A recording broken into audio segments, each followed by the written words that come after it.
would like to start off by saying that I feel very fortunate to be here today. I've been waiting to share my story with an audience like this for a very long time. My name is Annelin, I'm 23 years old and from Holland. And I suffered from BDD for many years, and most of those years I had no idea that what I had was called body dysmorphic disorder. Perhaps you're wondering how it's possible that I can stand in front of so many people. To answer that, let me take you to the beginning of my story. In this picture, I'm about 7 years old. I'm the tall, blonde girl on the right. I always try to look normal or happy, but in this picture I just didn't care anymore because I thought I wouldn't fit in with the other children anyway, because I'm just too tall and ugly. So that's the expression you see on my face. When I was a young teenager, I felt like I had a choice every day between hell and hell. Should I meet up with my friends, feeling sick of shame and wanting to be invisible every single second? Or should I stay home with my depression, thinking about suicide or the possibility to cut off my feet? So I really felt like a prisoner inside my own body, including my mind. When I was about 15 years old, I talked with a psychiatrist and a social worker to find out why I was so down. And even though I told them everything about my concerns regarding my appearance, they had no idea how much impact this was having on my daily life, and they clearly didn't know the first thing about BDD. So that was a bit like this. And once I told someone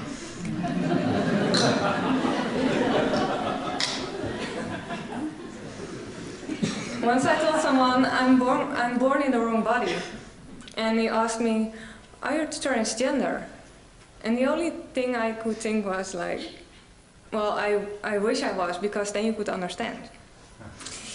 One day I was on the internet and I stumbled on an article about BDD, and immediately I could identify with almost everything I was reading. And I was so happy that it had a name, because when you dare to tell people about your thoughts, in the end you're always someone who complains about something no one else can truly understand. Because what is feeling ugly compared to war or hunger or abuse, right? But from that point, I knew that I was not the only one in a very deep pain because of something no one else can see or understand. And that was a very big relief. But then I remember myself thinking that nothing could help me because I was disgusted by myself. And the fact that I hated my body was my opinion. And I could not just change my opinion, because that is an important part of who I am. People don't just change their taste or their point of view, because it's a part of your identity. It makes you, you. And you just want a body you like, or at least a body you don't hate, so you can be normal.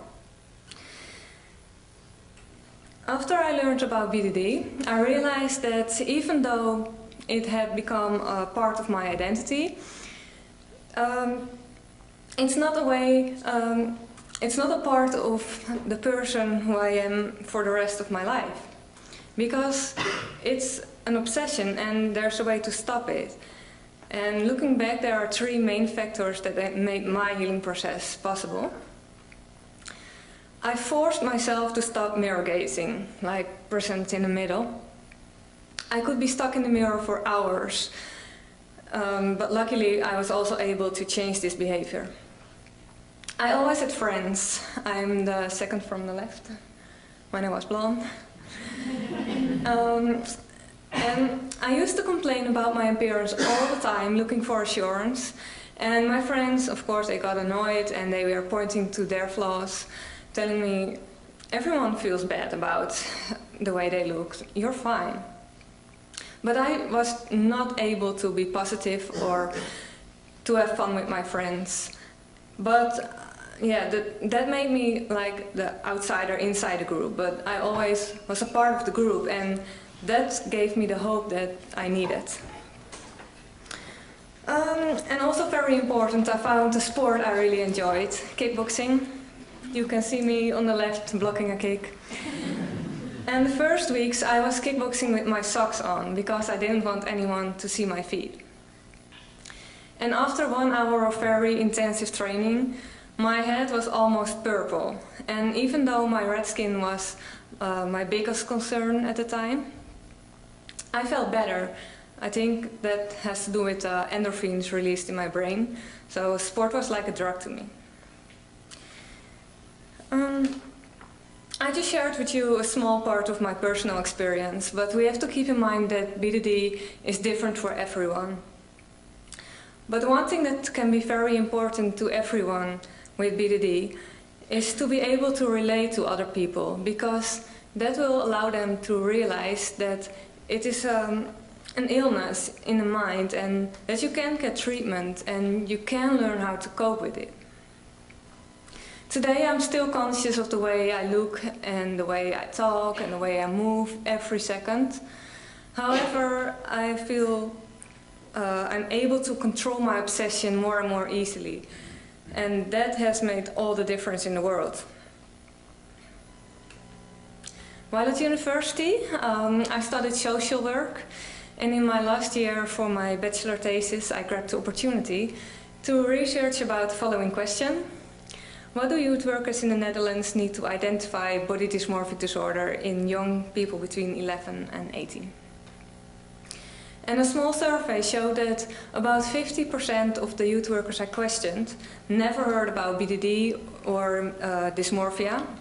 And from the other 50%, most youth workers could not name the right symptoms or accurately describe the disorder. So this was very frustrating because they could not at all provide the help that was needed. I found that BDD is still very unknown, and despite the prevalence and the severity, it has not received the priority it should have. I hope something changed in the last 2 years, because this was in 2013.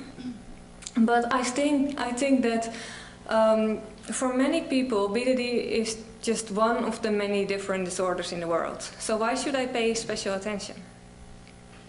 It does need special attention because it's very hard to find the people with BDD, and it's also very easy to misdiagnose. One reason is that people often feel too ashamed to talk about it. Another reason is that people are looking for medical treatment like dermatology, and because they think it's something physical rather than psychological. And body dysmorphic disorder can be very similar to other disorders and can also easily go together with another disorder, like in my case with depression. And it often develops during teenage, and BDD concerns can be very similar to normal teenage concerns. So if it stays this unknown, people will not talk about it and they will look for the wrong treatment and ultimately get the wrong diagnosis. We came here today to share the things we know and to learn and to inspire each other. And I think it's very important to share the knowledge, because out there in all parts of the world are people suffering from BDD and they don't know what we know. They might think that they are the only one and that no one will ever understand.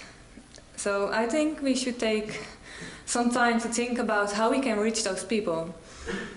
Maybe we can make short films, a movie, posters, organize more events. I think anything is possible. It's been truly inspiring for me to be able to come here today and to be part of this conference. And I can only hope that I also have been able to inspire someone else. Thank you.